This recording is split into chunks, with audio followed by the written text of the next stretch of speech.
Oh yeah, we back once again. Damian Lillard involved in internal discussions with the Warriors. The NBA Finals is in full swing, but that doesn't stop the rumor mill from continuing to swirl. The Golden State Warriors are one of the teams, oh yeah, in the forefronts of the talks, given that they own 2 lottery picks and still have a championship core in place. General Manager Bob Myers will continue to pursue any avenue he can to build a roster around Steph Curry, Draymond Green, and Klay Thompson. The Warriors hold the number 7 pick and the number 14 pick in the 2021 NBA Draft and could look to package those picks to acquire some veteran help. Hey, and one of those names could be available, yeah, and that superstar point guard. Hey, listen, Dame Time was reported that he wasn't happy with the decision to hire.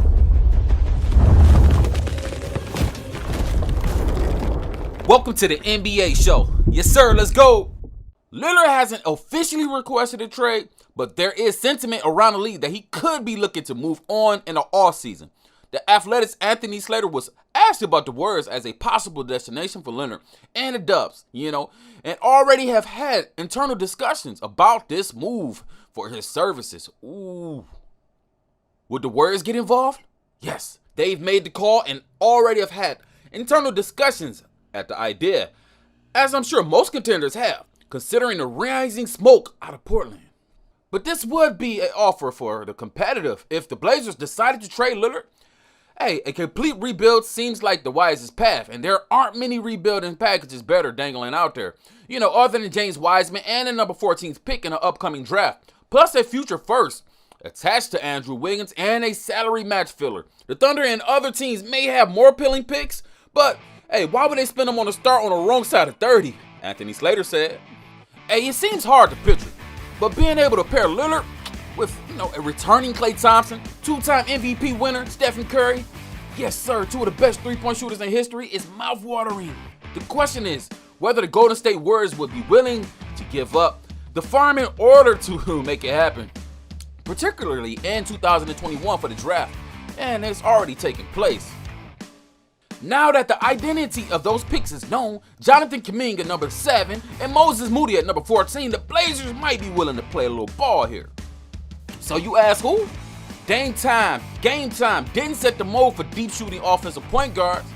High scoring guards have prospered through this millennial period, but Lillard's precursor arrived in 2009 in the form of Golden State Warriors Stephen Curry.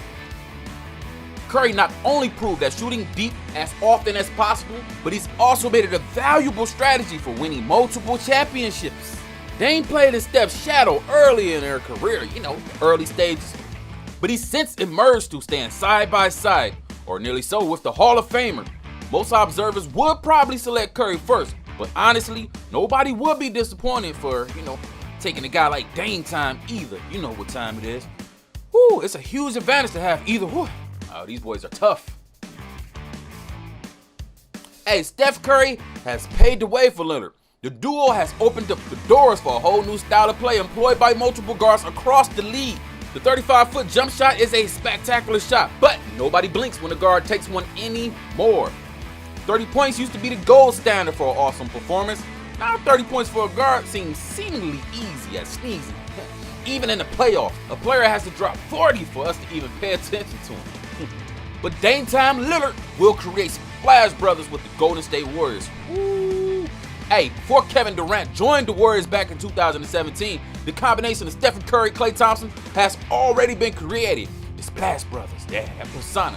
Curry will finish his career as the greatest shooter we've ever seen. This year, hey, he is on a peak to break our guy, Ray Allen. Yes, sir, he's going to break Ray Allen's record for 3-pointers made, while he's already done that in the postseason, and he holds the record. And as for Thompson, now okay, listen to me closely. As for Thompson, if he hadn't got hurt, over these past couple seasons, he probably would be up there with Stephen Curry, at least as a runner-up, at least before the end of his career though. Now listen, with Dame in the fold, the Warriors will be right back to compete for an NBA championship. The team made the NBA Finals in each seasons from 2015 to 2019, winning titles in 2015 and 2017 and 2018. Listen here, including finishing the season with 73 wins before falling to the Cavaliers in Game 7. Hey, just to give an idea of how great this offense would be, here's a look at the stats from each player in their last year of playing.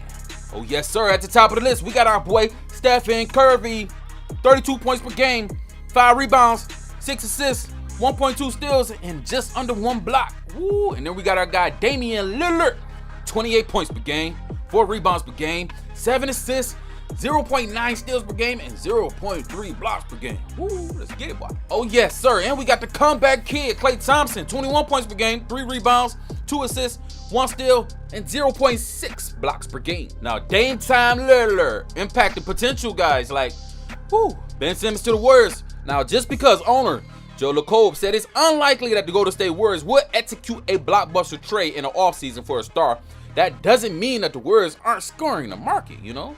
ESPN's Zach Lowe reported Wednesday that the Warriors are amongst the teams who have had discussions with the Philadelphia 76ers star Ben Simmons. But any potential deal with the 76ers has been slowed down by Dame's uncertain future with the Portland Trail Blazers. Simmons is the only one among them who is available, but his availability very much is tied into 2 other probabilities, you know what I'm saying? More Lillard than Bill, you know. Though that can swing in time, several teams, including the Warriors, Spurs, and the Minnesota Timberwolves, have discussed Simmons with varying degrees of interest, sources said. But one reason talks haven't gone far is that the Sixers likely view Simmons as a third path to Lillard. Hey, that's our guy Zach Lowe. That's what he had to say. Hey, waiting to see if Lillard will force his way out of Portland makes sense for now. If the 76ers are going to trade for Simmons, they'll want a star caliber player to return and be a pair with our guy Joel Embiid, and Leonard will give the 76ers everything they've been missing. Yes, indeed. But of course, the wait and see plan can only work for so long, as teams know that Simmons and the 76ers can't bring him back to training camp, given how toxic the relationship has become. Should Dame not come available, the Warriors would have a decent package to offer the 76ers, but it will not contain the star that Philadelphia covets to pair with Joel Embiid. That could mean that a third team needs to enter into the equation for the Warriors to land Simmons, but we appear to be a long way off from any real movement as 76ers wait to see what game time Lillard has up his sleeves. Woo, it's a waiting game indeed.